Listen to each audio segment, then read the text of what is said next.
Ladies and gentlemen, friends and colleagues, thank you for joining me today.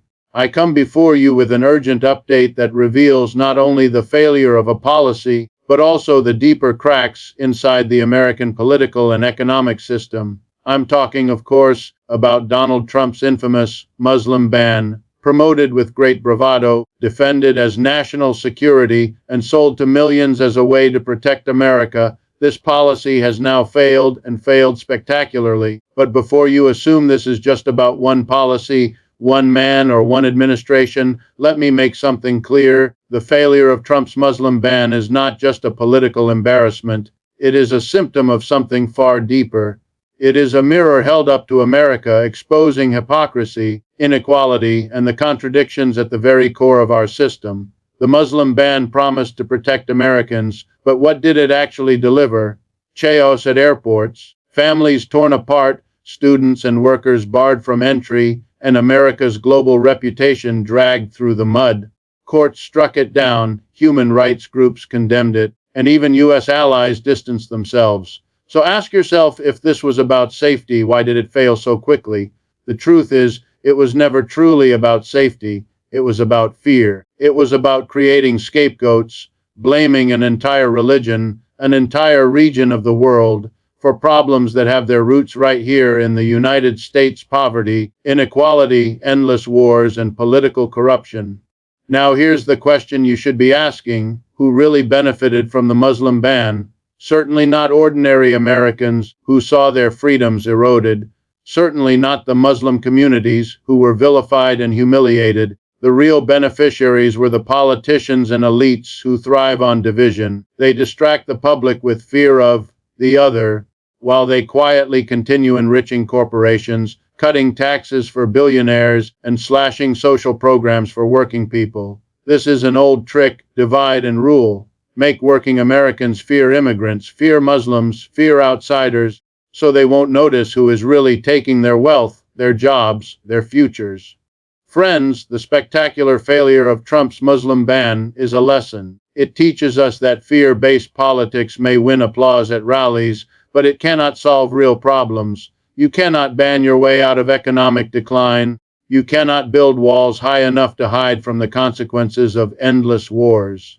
And you cannot target millions of innocent people and expect justice, equality, or peace to come out of it.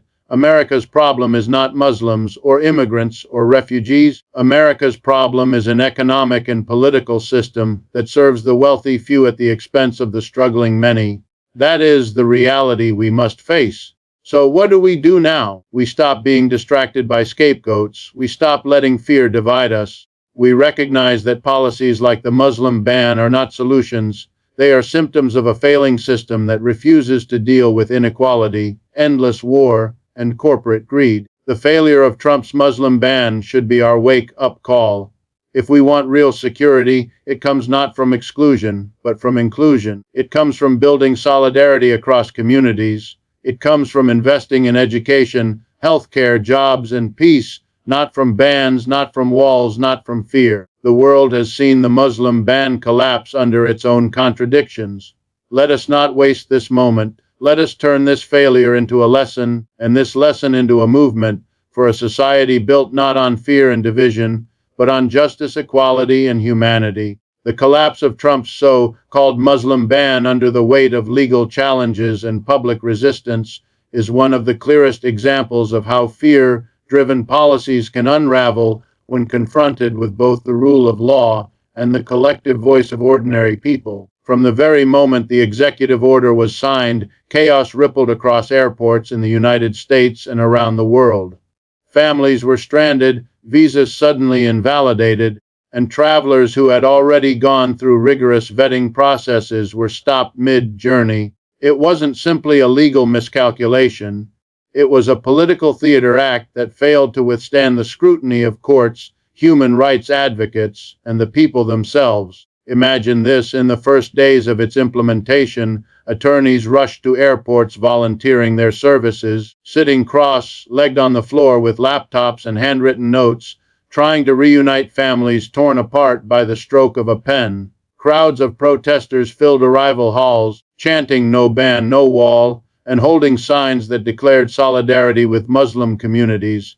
The image of ordinary Americans rising up to defend strangers, often people they had never met, became a powerful counter-narrative to the fear-mongering that had birthed the ban. What was supposed to be a show of strength by the administration quickly became a spectacle of resistance, exposing the fragility of the policy itself.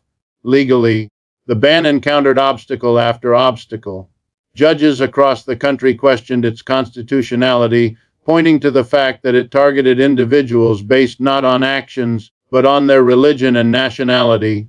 Courtrooms became the front line where the idea of equal protection and religious freedom clashed with the politics of fear. The ruling striking down parts of the ban underscored a critical truth: you cannot mask discrimination as security policy and expect it to hold up under judicial review. Each injunction, each court decision, chipped away at the narrative that this was a lawful, necessary measure, until what remained was a policy limping forward, hollowed out and widely discredited. But perhaps the most striking failure was not legal, it was moral and political. The ban damaged America's global image almost instantly. Allies distanced themselves, international organizations condemned the move, and even those who had previously supported U.S. leadership began to question its credibility. Here was a country that had long styled itself as the champion of freedom and opportunity, suddenly closing its doors in a gesture that seemed more aligned with authoritarian exclusion than democratic openness. That contradiction was not lost on the world, nor on the millions of Americans who began to ask, if our government can so easily strip rights from one group, who will be next? The hook here, the detail that should trouble us most, is how quickly a single policy, rooted in fear, unraveled under exposure to reality. It shows us something fundamental. When policies are built on prejudice rather than principle, on performance rather than substance, they cannot endure. They may create headlines, they may stir emotions at rallies, but the moment they collide with the values enshrined in law and the collective will of a society unwilling to accept injustice, they begin to crack. The Muslim ban didn't fail because it was poorly drafted. It failed because it was unjust, and injustice cannot withstand sustained challenge forever. Still, it is worth asking, why did this policy even get as far as it did? The answer lies in the environment of fear and division cultivated in American politics. Leaders discovered long ago that fear is a powerful political tool. It rallies people quickly, silences dissent, and provides cover for decisions that might otherwise face resistance. The Muslim ban capitalized on the anxieties of a population told repeatedly that outsiders, immigrants, and specifically Muslims were a threat. But when the policy hit reality, when it was no longer a campaign soundbite, but a concrete measure affecting lives, it collapsed under its own contradictions. Fear could not survive the light of day when confronted with compassion, solidarity, and legal challenge. The deeper hook is this: the collapse of the Muslim ban is more than just the downfall of a policy. It is a warning sign that fear-based politics has an expiration date. You can sell fear, you can legislate fear, but you cannot govern effectively with fear alone. The voices of protesters, the judgments of courts, the solidarity of communities, all of these combined to reveal what was hidden beneath the surface: a policy designed not to protect, but to divide, not to secure, but to distract. And in the end, division proved weaker than unity. The Muslim ban was framed as a matter of national security, a bold line drawn to protect Americans from supposed threats abroad. But when examined closely, it becomes clear that it was never truly about security at all. It was about fear, deliberately cultivated and politically weaponized. Security measures, when genuine, are built on careful intelligence gathering, international cooperation, and strategies that address real risks. What we saw instead was a sweeping order that lumped together entire populations, reducing millions of diverse individuals into a single caricature of danger. That isn't security policy, that is fear masquerading as protection. The ban relied on a simple, emotional hook. If you make people afraid enough, they will accept almost anything. History is full of examples of governments exploiting fear to push through measures that otherwise would never survive debate. In this case, fear of terrorism and fear of the outsider were amplified until rational analysis became almost impossible. Yet the truth is that those affected by the ban had already undergone some of the strictest vetting procedures in the world.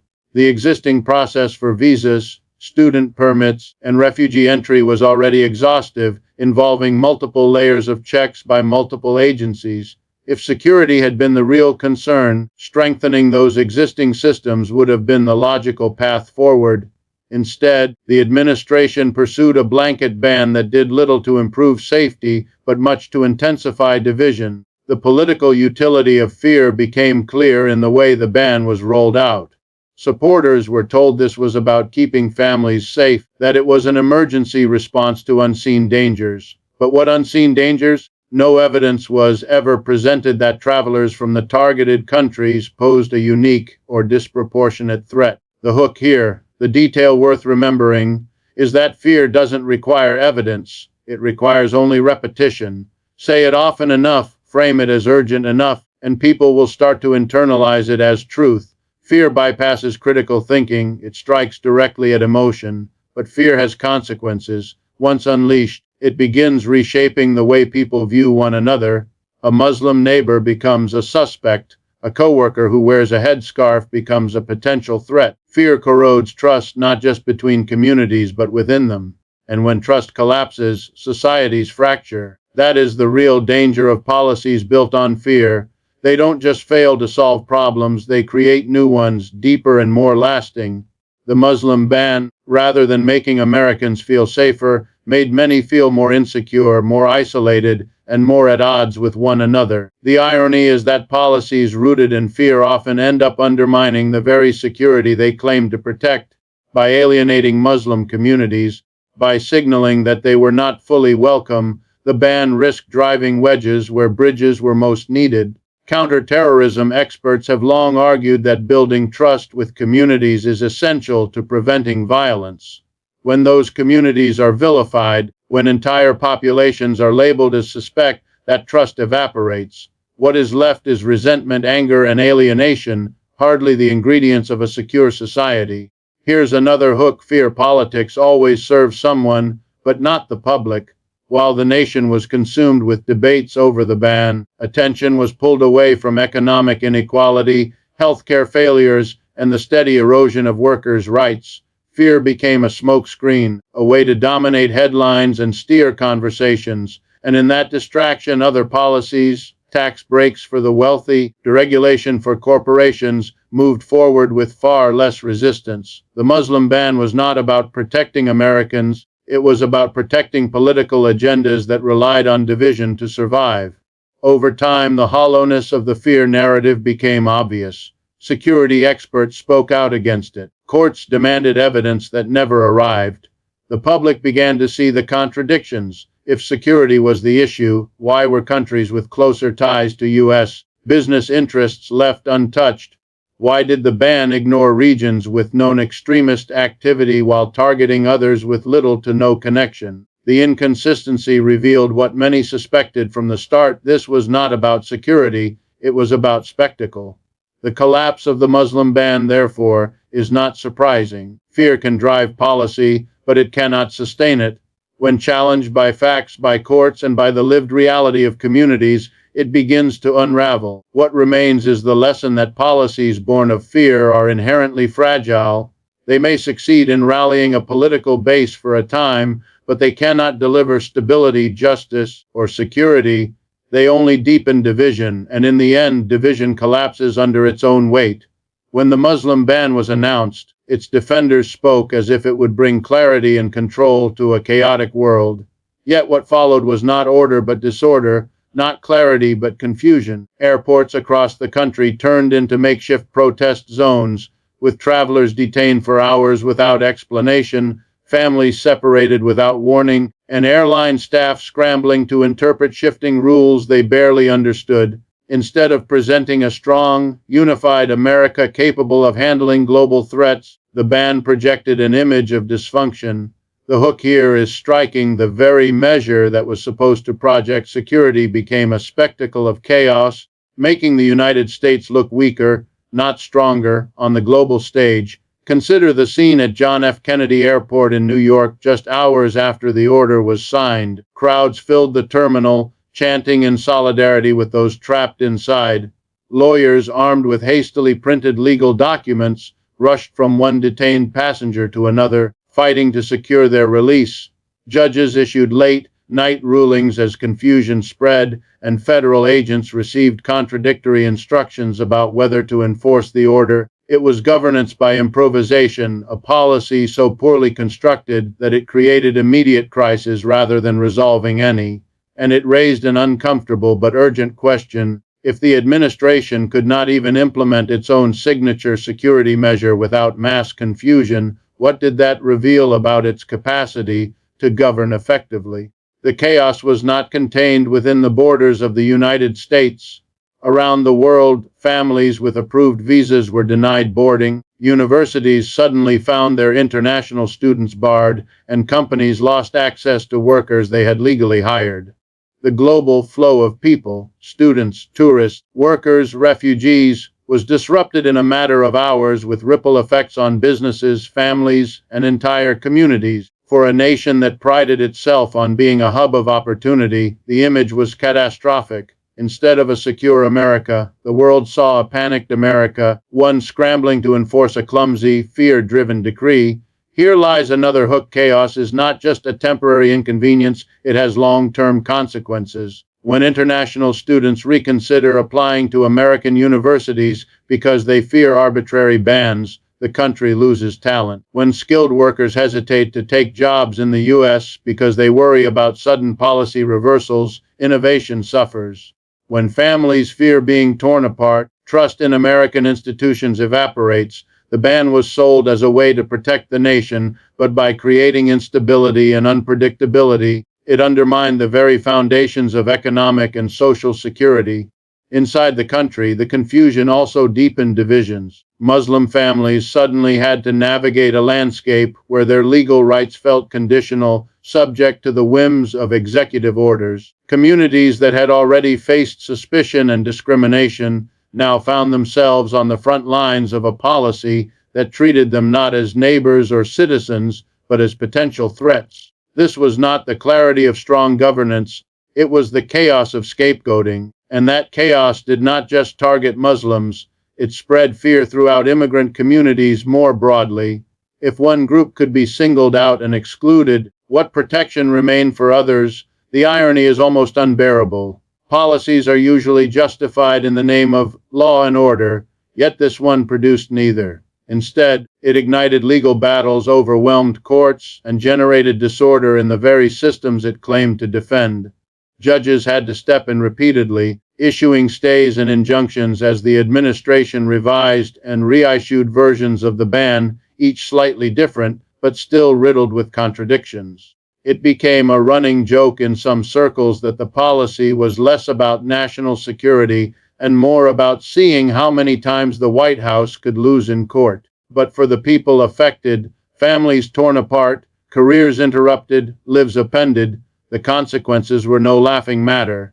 The hook that should not be missed is this: chaos is not an accident, it is often the predictable outcome of policies built on prejudice rather than principle. When a law is designed to exclude rather than to protect, it will inevitably collide with the values enshrined in the Constitution, the expectations of a globalized society, and the lived realities of ordinary people. The Muslim ban collapsed into confusion because it was never grounded in coherent strategy or genuine security. It was rooted in spectacle, and spectacle rarely survives first contact with reality.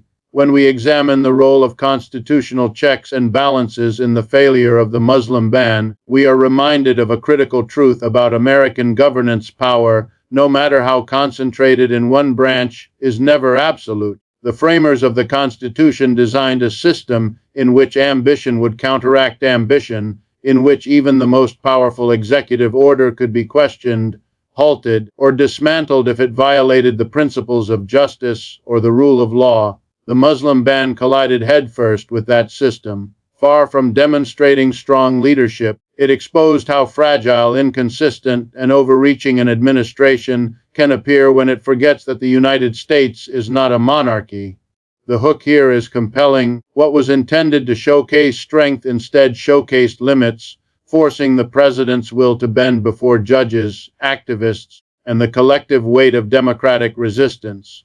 Almost immediately after the ban was announced, the judicial system stepped into the chaos. Federal judges across the country issued emergency stays that blocked deportations of travelers detained at airports. In Boston, Seattle, New York, and Virginia, courts heard urgent pleas from lawyers representing families who had been torn apart mid-flight or at the gate.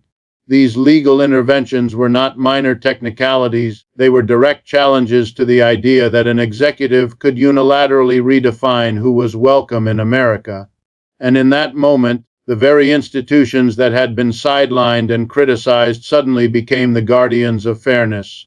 The courtroom, not the Oval Office, became the arena where the nation's values were defended. The spectacle of judges standing against the administration was not lost on the world. Images of Americans flooding airports with signs reading, "Let them in," and lawyers working pro bono into the night circulated globally. Instead of seeing a united America enforcing strong laws, the world saw a divided America, one where the executive branch was locked in battle with the judiciary and large swaths of the population openly resisted the president's decree. The ban was supposed to project control and dominance. Instead, it revealed how even the highest office could be checked, slowed, and ultimately embarrassed by constitutional constraints. The hook here is striking. The Muslim ban failed not only in practice, but in symbolism, reinforcing that America's system of government is designed to resist authoritarian overreach. But this legal resistance also came with deeper implications. It raised questions about the balance of power in an age of heightened executive ambition. If one administration could so aggressively test the boundaries of its authority, what would prevent future administrations from doing the same? The legal challenges to the Muslim ban were victories, but they were also warnings. They reminded the nation that rights can be eroded quickly, often under the pretense of security, and that defending them requires constant vigilance. The very fact that ordinary citizens had to mobilize in airports, that lawyers had to work without sleep, that judges had to respond to urgent midnight appeals, speaks to how fragile protections can become when they are tested by executive overreach. Equally important is the lesson about legitimacy. A government can enforce rules with police and border agents, but legitimacy comes from the perception that those rules are just. The Muslim ban undermined its own legitimacy by clashing with the Constitution and with public opinion. A significant portion of the American people saw it not as protection but as persecution. That loss of legitimacy cannot be measured solely in court rulings. It seeps into public trust, into the way citizens view their institutions, into the confidence the world places in American leadership. A nation that prides itself on freedom of religion could not reconcile the contradiction of banning people primarily because of where they worshipped. The administration tried to revise the ban multiple times, adjusting language, exempting certain groups, and reframing its justification. Yet each revision only reinforced the perception that the policy was being propped up against the natural current of constitutional resistance. Instead of proving decisiveness, it showed weakness. Instead of projecting control, it projected desperation. The repeated legal defeats became a public record of the administration's overreach, a reminder that even when dressed in the language of national security, policies rooted in prejudice cannot withstand sustained constitutional scrutiny. The hook, perhaps the most important of all, is that democracy proved itself resilient in this moment. Not perfect, not unbreakable, but resilient. The Muslim ban highlighted how fragile rights can be, but also how quickly people and institutions can rise to defend them. For every detained traveler, there was a lawyer fighting for release. For every attempt to enforce the ban, there was a judge questioning its legality. For every proclamation of strength, there was resistance revealing its weakness. That is the paradox of the Muslim ban's failure. In trying to demonstrate the unchallenged power of the presidency, it exposed the enduring strength of the very system designed to keep that power in check. The panic that followed the Muslim ban was not simply the result of external opposition or hostile media coverage, it was, in large part, a crisis created by the administration itself. The hook here is undeniable. When a government manufactures confusion through reckless policymaking, the chaos that follows cannot be blamed on its critics. It must be understood as self-inflicted. What was supposed to be a display of bold leadership turned into a textbook case of how rushed, ideologically driven decisions can backfire, eroding credibility at home and abroad. From the moment the ban was announced, it was clear that little thought had been given to logistics. Agencies responsible for implementing the order received conflicting instructions. Customs officers were left guessing about who should be detained and who should be released. Airlines were told one thing in the morning, another thing by evening. The policy was rolled out not with precision but with confusion, creating the impression of a government improvising on the fly. In politics, perception is as important as action. The world was watching, and what it saw was a superpower stumbling over its own words, incapable of managing the consequences of its own decree.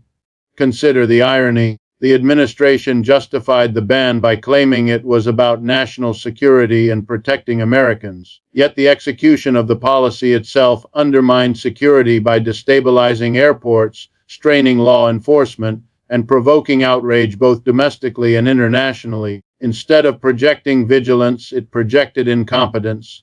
Instead of reassuring citizens, it sparked fear that their government was unprepared and unsteady. A measure intended to convey control ended up revealing the absence of it. That is the hook worth emphasizing.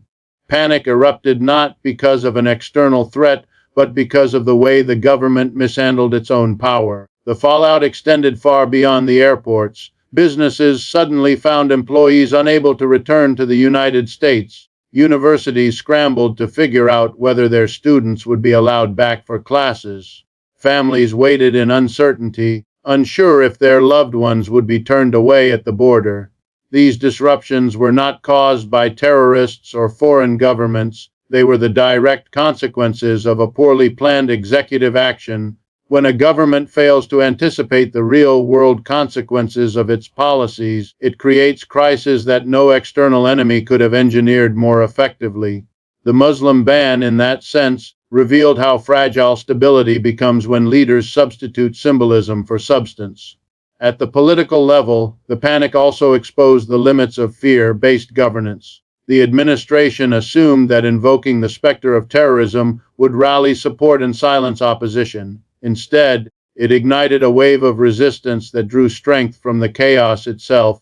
Protesters flooded streets and airports precisely because they sensed that something deeper than immigration policy was at stake. It was not only about visas or flights, it was about whether government could act arbitrarily, without consultation, without oversight, without accountability. The response demonstrated that citizens are far more alert to abuses of power than politicians often expect. The ban's collapse into panic became proof that even in an era of polarization, people can still unite against a policy that crosses a moral line. Internationally, the panic was even more damaging. Allies who had long trusted America as a reliable partner began to question whether agreements, visas, or treaties could be honored from one week to the next.